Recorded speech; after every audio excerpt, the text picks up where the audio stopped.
안녕하세요. 써니제이 런던입니다. 오늘 소개할 그림은 영국의 아주 대중적인 화가였죠. 월리엄 호가스의 그림을 소개할까 합니다. 월리엄 호가스는 로코코가 성행하던 18세기의 영국의 국민화가였고요.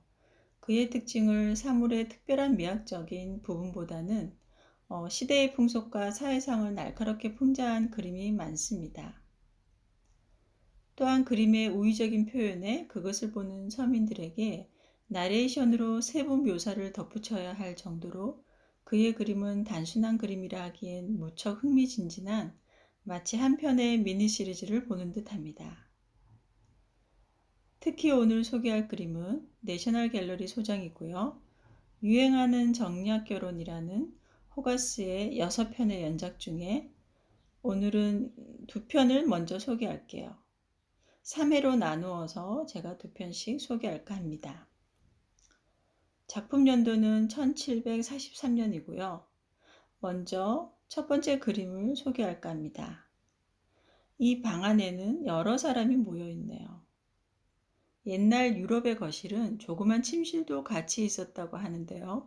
저는 이해는 안 되지만 내셔널 갤러리의 유명한 그림이죠.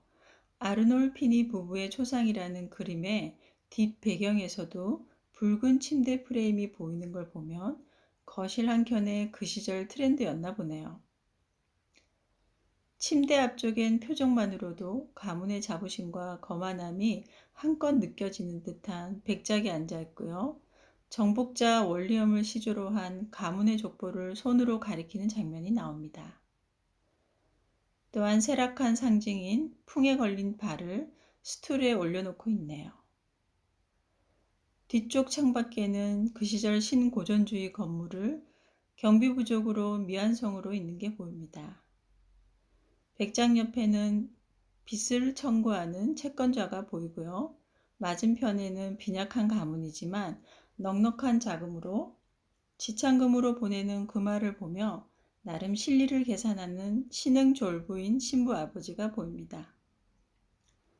안경 낀 신부 아버지 뒤편에는 아첨꾼이라는 뜻을 가진 실버텅이라는 변호사가 결혼 반지를 들고 이 그림의 주인공인 신부의 귀에다가 무언가 속삭이며 추파를 던집니다.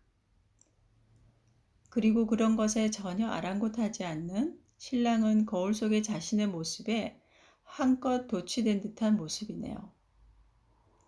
신랑의 발치에는 파경을 상징하는 암수의 개가 사슬에 매어 있네요. 보통 개의 상징은 부부의 정절을 의미했다고 하는데 여기서는 개들이 서로 다른 곳을 응시합니다. 뒷벽면에 여러 순교하는 그림은 이 부부의 파국을 의미하는 듯하고요. 그림과 그림 사이에 생뚱맞게 카라바초의 메두사의 그림이 특히 눈에 띕니다. 이 메두사는 그리스 신화 속의 인물로서 미의 신 아테나의 미움을 사서 머리카락이 뱀들로 변하고 얼굴도 흉측하게 변했다고 하네요. 또한 메두사와 눈이 마주치면 모두 돌로 변해버렸다는 그리스 신화 속의 인물이 그림 속에 있습니다. 두 번째 그림입니다.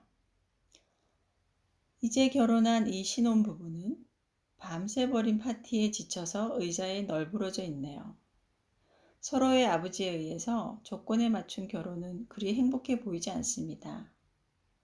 남편은 밤새 다른 여자들과 놀다 와서는 몹시 지쳐 보이죠. 주머니의 여성용 헤어캡은 신부인 아내의 것이 아니므로 재빨리 낯선 냄새에 킁킁거리는 개의 행동에 그림을 보는 모든 이들에게 들키고 마네요. 이런 일련의 상황들이 이 부부의 상태를 잘 말해주는 듯합니다. 이 상황에서 각종 집안의 청구서를 들이밀었다가는 무슨 화를 당할지 뻔하므로 이 순간을 피하려는 집사의 제스처가 인상 깊네요. 특히 부부의 뒤편에는 벽난로가 보이고요. 벽난로 위에 선반은 만텔이라고 하는데요. 그 시절 대부분의 귀족들의 집안에는 이 만텔 위에 여러 가지 집안의 진귀한 물품을 세워두었다고 합니다. 그래서 집안의 어느 정도 품격이 거기 만테리에 어떤 것이 있느냐에 따라서 대략 짐작되어졌다고 하는데 지금 그림 속의 만테리의 작품들은 모두 다 아주 엉성하고 조잡해 보이는 걸로 봐서 그 시절 졸부의 집안이라는 걸 단번에 알 수 있습니다. 호가스는 서술적인 묘사뿐만 아니라 이런 집안의 여러 장식품으로도 그 시절 부패한 상류층을 풍자했다고 합니다. 호가스의 화가적 역량을 바로 이런 곳에서 우리는 충분히 알 수가 있죠. 오늘은 그럼 호가스의 유행하는 정략 결혼의 그림을 소개해드리며 그럼 다음에 또 만나요. 안녕.